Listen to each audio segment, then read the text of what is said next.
While my boyfriend was under full anesthesia for a painless gastroscopy, he mistook me for the white moonlight of his heart. This is real, right, Naomi? I'm only with her because she's rich, he mumbled. She's plain, zero spark, nothing like you. I gave him and his moon exactly what they wanted. At my engagement dinner with Adrian, he lost his mind. Before we continue, subscribe to the channel and drop a comment telling us where you're listening from. Naomi, is it really you? I've never stopped loving you, don't leave me, please. Derek had my hand in his, eyes glassy and devoted. His stomach had been bothering him for weeks, so I'd booked the sedated endoscopy. The propofol hadn't worn off yet. You two are so sweet, the nurse whispered, half envious. Sweet? I smiled back. I'm not Naomi. I'm Serena. The nurse's face collapsed into second-hand embarrassment. Derek kept going. You're the only one I love. Serena's just my ATM. She's dead inside, kisses like a plank. My jaw clenched so hard I tasted iron. So that's the lens he sees me through. Better to find out now, hon. A man with two hearts isn't worth one, the nurse said, patting my shoulder on her way out. I opened his phone. Rule of life, nobody scrolls their boyfriend's camera roll and leaves smiling. He and Naomi were still chatting, constant. He'd wired her money for over a year, 520s, 1,314s, lump sums north of 10 grand. I set the phone down gently. I'd never expected him to erase Naomi. First loves are tattooed on the soul. Forgetting would be inhuman, and I'm not naive. Besides, I'm no saint either. But I'd told him, the day you stray, we part friends. I can do it, so can you. Yet he couldn't. I didn't walk out like the nurse suggested. When the anesthesia wore off, I was peeling an apple. I popped the last curl of skin into the trash and he reached for the fruit. I took a bite instead, chewing slowly. Doctor says nil by mouth. He withdrew his hand. I swallowed, eyes pinned to his. Derek, answer straight, H. Ave, you really let Naomi go? He frowned. We've dated 3 years and you pick now? If I say yes, will you believe me? He dodged, no direct answer. My lips curved. I'd offered him the exit ramp, he floored it past. Same when we first got together. We'd met again at my company's annual gala a year after college. He was staff, I was the hired violinist. After the party he chased me hard. Before we became official I asked if Naomi was history. He swore she was, swore I was the one. Okay, my bad, don't be mad, I cooed. And I asked for a reason. You want marriage, right? Hospitals remind me life's short, so, let's do it.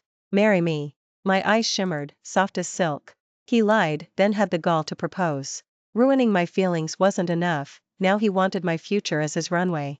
He never learned, I nurse grudges to the grave. From discharge on, Derek dove into wedding prep. I drove home. Only child on paper, but Adrian, my parents' ward since childhood, counts as a brother.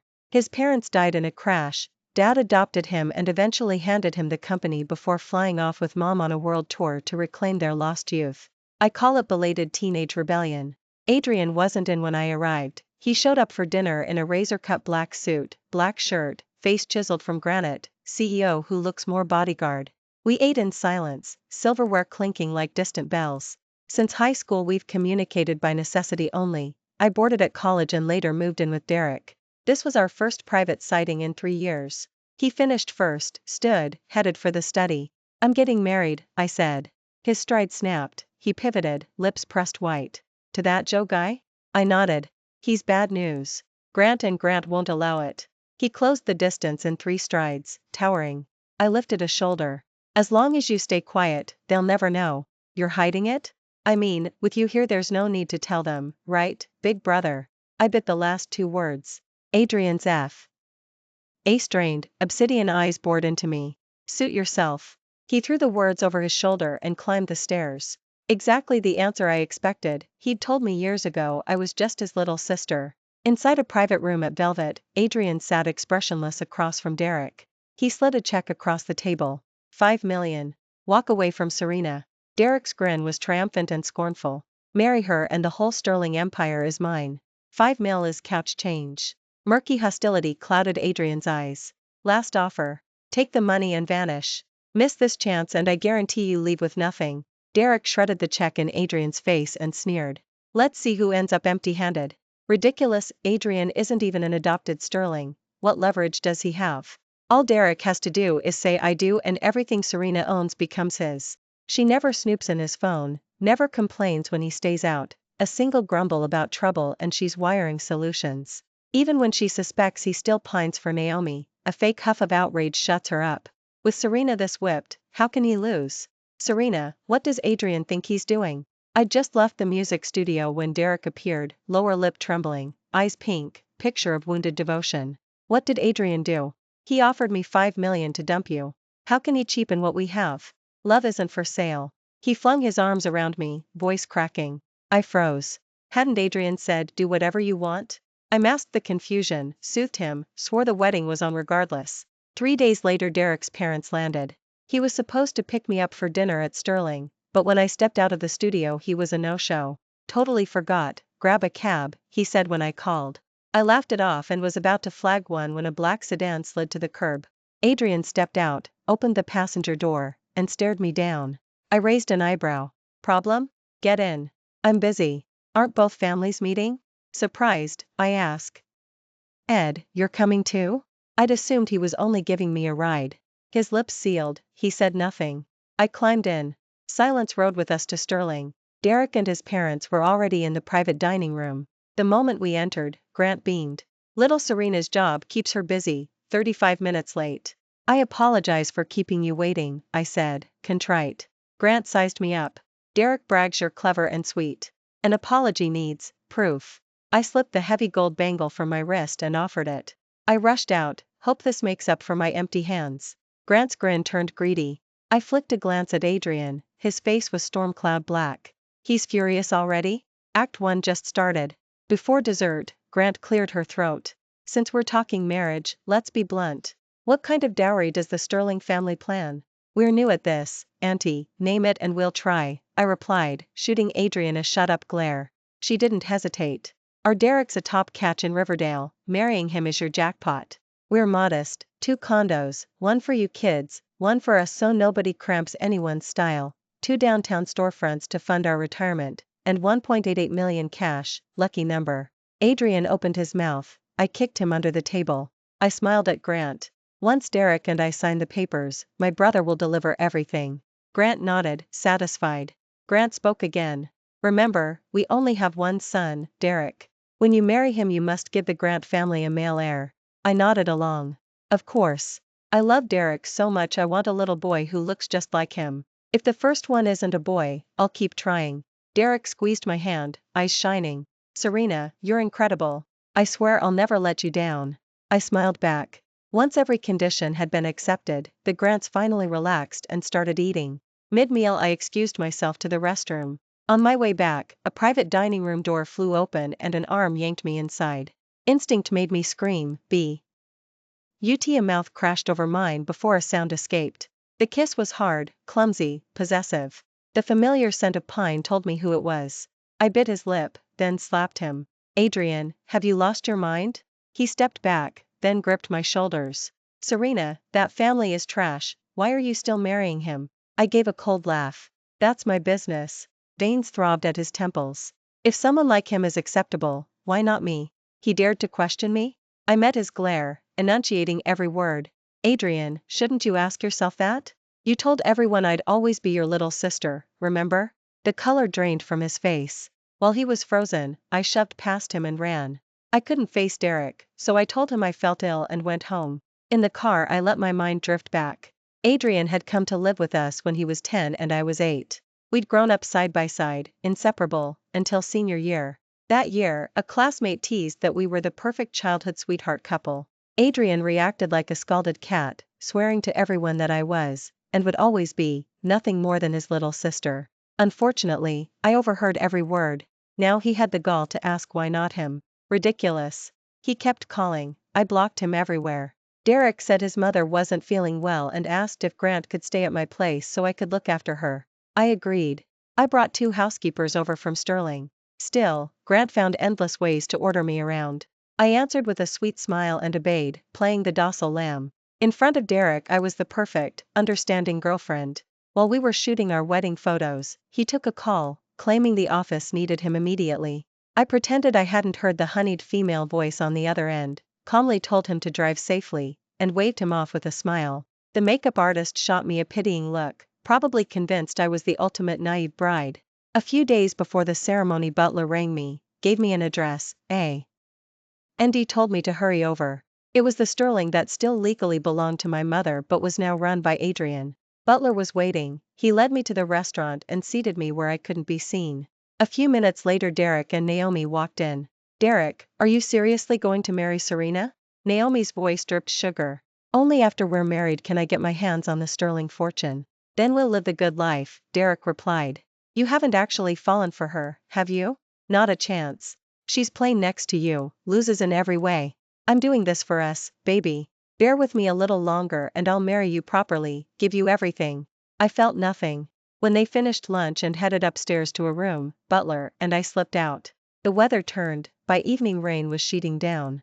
I went into Adrian's study and used his computer to scroll through the wedding portraits Derek and I had taken. In the twilight Adrian walked in. He started to speak, but when his eyes landed on the screen his fists clenched. "You know he's cheating with Naomi and you're still marrying him? Why not?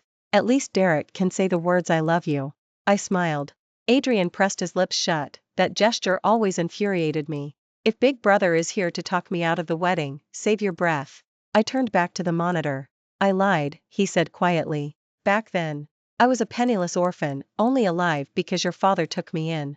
I was terrified that if your parents ever suspected I wanted you, they'd think I was a parasite and cut me off. I told myself I'd wait until I'd made something of myself, until I could offer you security, and only then tell you. I never meant for you to overhear. I'm sorry." Stunned. All these years his righteous mask had fooled me completely. I'd believed him so utterly that I'd crushed my own feelings, afraid they'd destroy the only family I had left.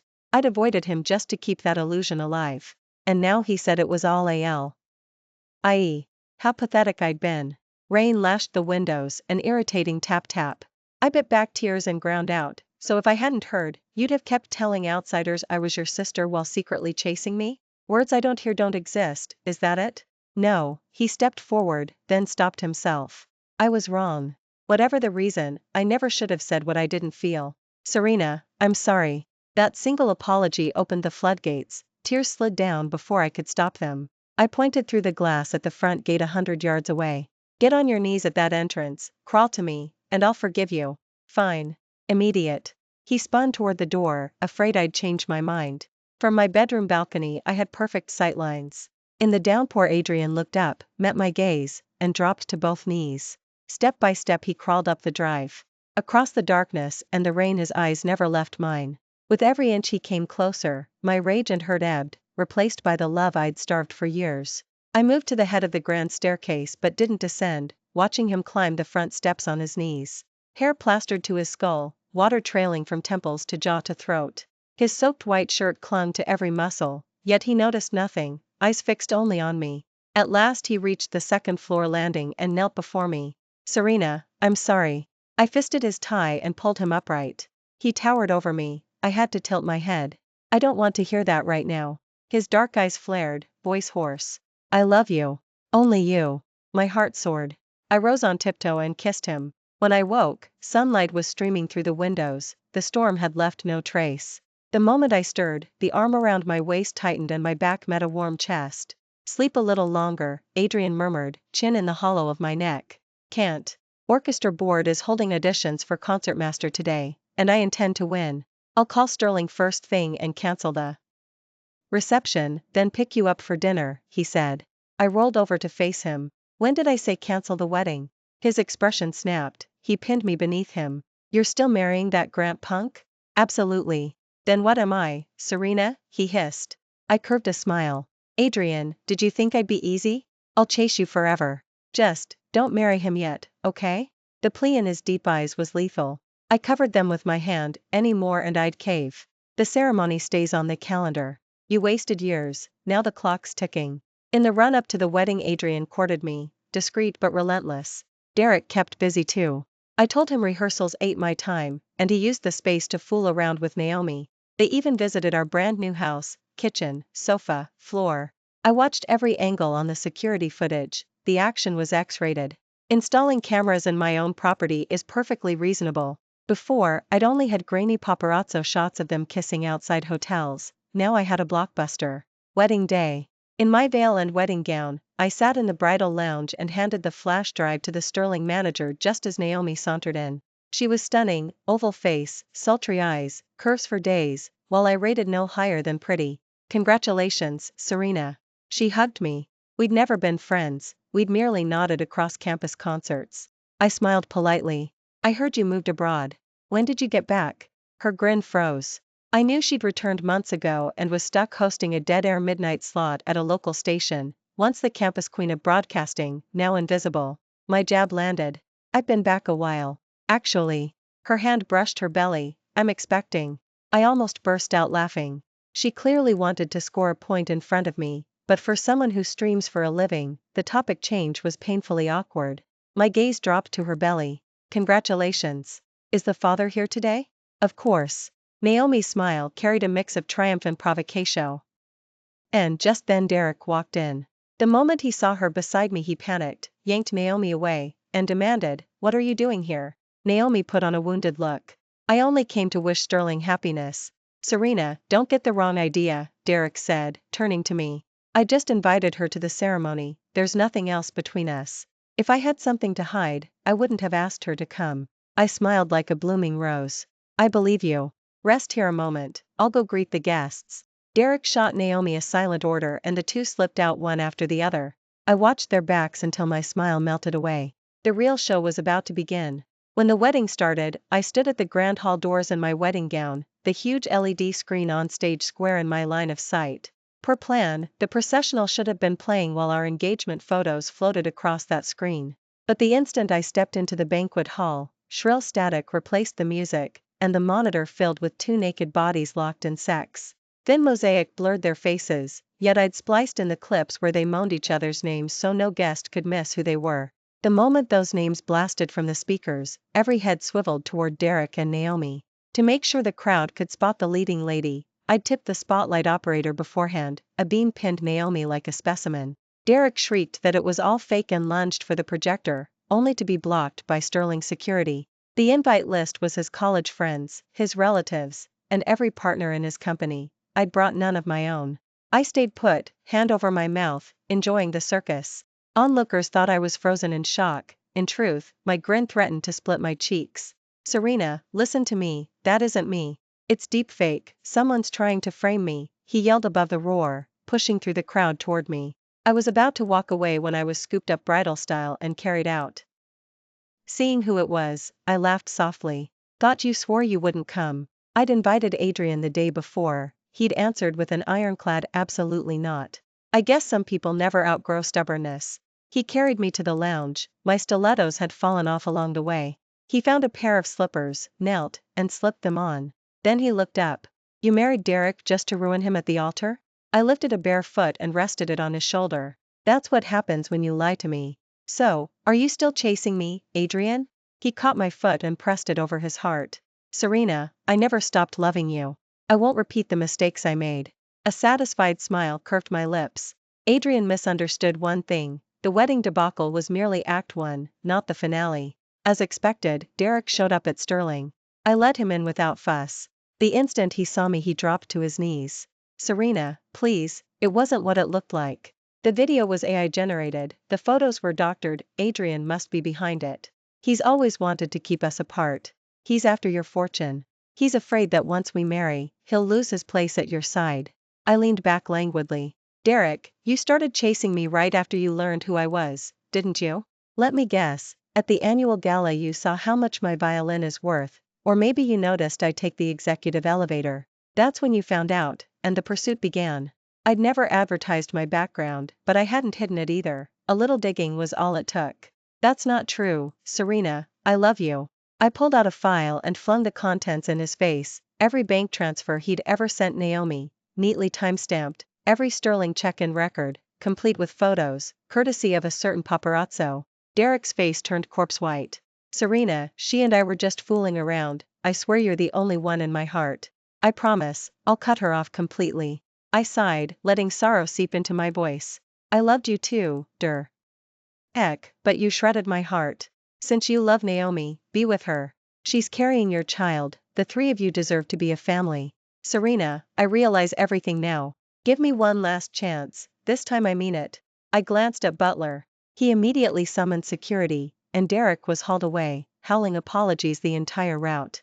You said you still love him, huh? Adrian appeared behind me, danger thick in his tone. I sipped my floral tea. If I hadn't, how could I keep him haunted? Now he'll believe he almost had the Sterlings, and blew it.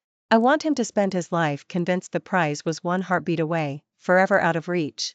Our wedding fiasco went viral. Adrian issued a corporate statement, Serena and Derek were finished. Inside the Riverdale Music Circle, word spread.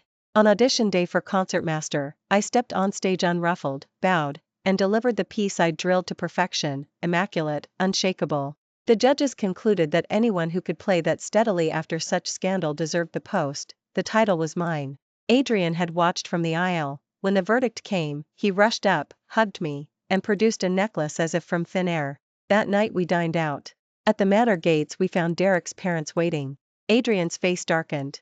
I stepped out and greeted them with a smile. Mr. and Grant, what can I do for you? Grant reached for my hand. I stepped back. She forced a chuckle. Serena, we know it was all Derek's fault, but he realizes that now. After 3 years together, couldn't you forgive him this once? I'm sorry, Grant. I truly loved him. Without this, we'd already be married. But Derek and Naomi didn't slip up once. It's a pattern I can't overlook. Maybe we were never meant to be family. Grant cleared his throat. Little Serena, I can tell Derek loves you. Men make mistakes. Once he's married and has children, he'll settle down. Still dabbing invisible tears, I said, Uncle, Naomi is pregnant with Derek's child. That's your grandchild. Derek and I missed our chance. I wish the three of them every happiness. One more thing. I'm putting both the house I prepared as our marital home and the one you're living in on the market. Seeing them reminds me of Derek. You have 3 days. After that, movers will arrive. You'd better start packing. Serena, I'd heard enough. I turned and walked into the estate. 3 days later, I lay in Adrian's arms watching the live feed. The Grants had assumed I was bluffing and packed nothing. Security guards bodily lifted the couple and dumped them on the curb. Derek still has his company, Adrian murmured, toying with my hair. I caught the subtext, he wanted to crush it. Everyone who matters already knows our engagement imploded, plenty will hand me their heads as gifts. Why trouble yourself? Once Adrian moves, lightning strikes. Outside pressure that fierce would only bind that family tighter. You feeling sorry for him? Adrian tightened his embrace, forcing me to meet his eyes. I beamed. Maybe I am. His lips brushed my cheek and lingered at my ear, breath scorching. Serena, stop torturing me, give me a title.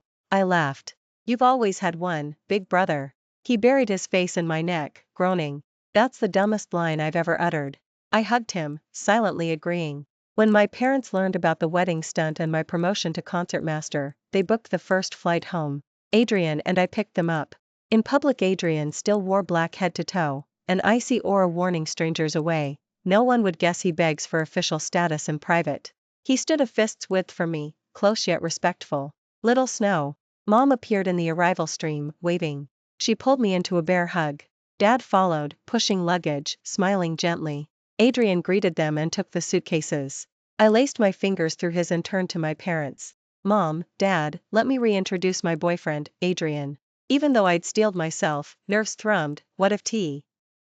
Hey disapproved? Mom pinched my cheek. My girl, you've finally come to your senses. We thought this day would never come. You knew? I asked, baffled. Dad coughed. When you two started high school, we tried to formally adopt Adrian, but he refused. The kid thought he could keep secrets from me. I met Adrian's eyes for a long moment, and the elation inside me quietly cooled. Back at Sterling, Mom kept me beside her while she unwrapped every souvenir she and Dad had brought me. Dad steered Adrian into the study. At dinner they traded funny stories from the trip. After the plates were cleared, I still hung on Mom's every word until, exhausted, she drifted off. I tiptoed to my room. The instant I opened the door, I was folded into a broad chest. Serena, listen to me. I never lied. I told your father I wouldn't give up the surname my parents gave me. I just didn't tell him I love you. I didn't know he'd already figured it out. Adrian's whisper was urgent. I slid my arms around his waist. I wasn't angry, I was terrified. Adrian, let's swear to be honest and brave from now on. One more misstep and we would have missed each other for the rest of our lives. I had always been too proud, he too cautious. Looking back, if either of us had loved a fraction less, or a day shorter, we would never have reached this night. We'd barely had time to say the words before I had to leave for Riverdale's world tour. Adrian's job kept him in Riverdale. Apparently my speech flipped a switch. Once I was gone, his texts and calls never stopped. Derek still reached out. I hadn't blocked him, I just let the calls ring out. When I wouldn't answer, he bombarded me with messages. He used to enjoy juggling women, now I enjoyed watching him squirm. In that sense, we're the same species. 3 months in, he sent, Serena, Naomi is pregnant. If she terminates, she'll never conceive again. I have to marry her first, but I love you. Once the baby's born, I'll divorce her. Turns out when you're astounded at enough, you actually laugh. Even now, he still dreams of having both of us. In the 4th month, Naomi texted me their wedding date and dared me to show up. On their wedding day, I posted a photo of Adrian and me, publicly announcing our relationship. Derek never appeared at the ceremony. The next morning, he surfaced downstairs at the Sterling. I had Adrian nudge a few creditors toward Derek's shaky little firm, and the problem solved itself. Whatever I might have said would only feed his obsession. Giving him no answer keeps him dangling by a thread of hope. Derek left, Naomi arrived. I received her in the Sterling lobby. What kind of potion did you feed him? She snapped the moment she sat. I chuckled. Naomi, do you know who my father is? So what if your dad's a billionaire? Beyond that, what do you have that I don't? Her beautiful eyes blazed. I let the smile fade. Exactly, my father is a billionaire, and I'm his only child. Why on earth would you assume a billionaire's only daughter is an airhead? The blood drained from her face. I felt a pleasant click inside, sipped my lemon water, and continued. Look wise, I lose to you. Used wisely, your face could open shortcuts. But you picked a fight with me, so that door is closed. Naomi, your nightmare is just beginning. Savor every minute. Under her terrified stare, I stepped into the elevator. Everything unfolded just as I'd predicted. At the Grants' house, Naomi cracked a little more each day. Derek stayed out late. One missed call and she'd ring nonstop. One late return and she'd comb his phone, interrogating him until dawn. Derek, spoiled by years of my indulgence and already drowning in work-related drinks, found himself hounded instead of helped. The ink on the marriage license was barely dry before screaming matches became routine. The elder Grants blamed Naomi for Derek's failure to marry me. Naomi, bringing neither houses nor cars, threw her pregnancy around like a crown and ordered them at will. Both sides nursed grievances, waiting for the spark. It came the night Naomi deleted every female contact in Derek's phone. He exploded, shoved her. The elder Grants tried to separate them, yet somehow Grant pushed Naomi. She bled on the spot, the baby was lost. Her body had been healthy, but the miscarriage happened late and help arrived too late. She will never bear a child. Adrian brought me the news. For the first time I wondered whether he had always loved me more than I loved him, because now I cared what he thought. Do you see me as cruel? I asked. He dripped scented oil along my fingers, massaging them. If you were naive, you'd be the one devoured right now. Their scheme failed not because they grew kind, but because they met you. I dried my hands, looped my arms around his neck. They met me, tough luck. What about you? That I happily kneel, he said. A year later my tour ended and I flew back to Riverdale for our engagement party. Derek sneaked in as a caterwaiter, somehow learning the date. His face was sallow, his frame gaunt, no trace of the former campus prince. Still, he gazed at me soulfully. Serena, you love me. You can't marry another man, Adrian must be coercing you. Serena, I'm here to take you away. You're supposed to be my wife. Adrian signaled security. I raised a hand. Time for the curtain call. Derek, did you never ask where that wedding video came from? The bed you and Naomi ruined happened to be in the bridal suite I decorated. His pupils dilated, he pointed, trembling. It was you. I nodded. Yes.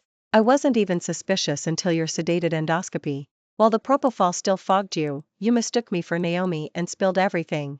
Then there was the velvet meeting the week before the wedding. How marrying me was only a route to the sterling fortune. I heard every word. On our pre-wedding shoot day you slipped off to Naomi. I knew that too. He clutched his head, refusing reality. No, you met my parents, you agreed to their terms, you kind to my mom. Serena, you're bluffing, right? I snorted. Your family's delusion is heroic. Who else would demand those conditions? You thought a few million meant nothing to me so you could grab it. Newsflash, you're nothing. But one of your violins costs 5 million. You've got so much, what's a sliver to you? Derek was teetering toward hysteria. Finally, the truth looked better on him. All he ever wanted was money. the sappy romance had turned my stomach. "You're a college grad, ever hear that conning people is wrong?" I'd wasted enough breath. Security escorted him out. The spectacle changed nothing. Under chandeliers and applause Adrian slipped the engagement ring onto my finger. Days later Adrian told me Derek had suffered a psychotic break. "You're not surprised," he observed. "Not really," I said.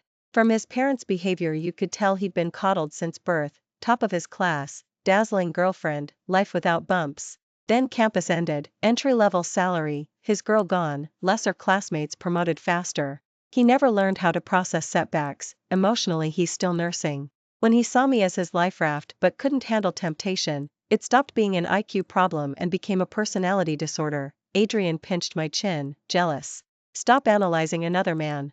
I curved my eyes in a grin and placed his palm over my belly. "And if the little tenant here is a boy, will you listen then?" He blinked, then lit up like sunrise. I never lifted another finger against the Grants or Naomi.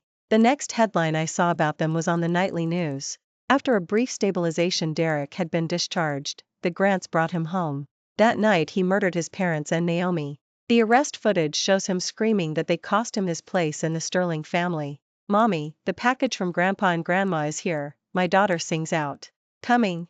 I set my phone down and walk toward the foyer, where Adrian and our daughter wave at me, laugh.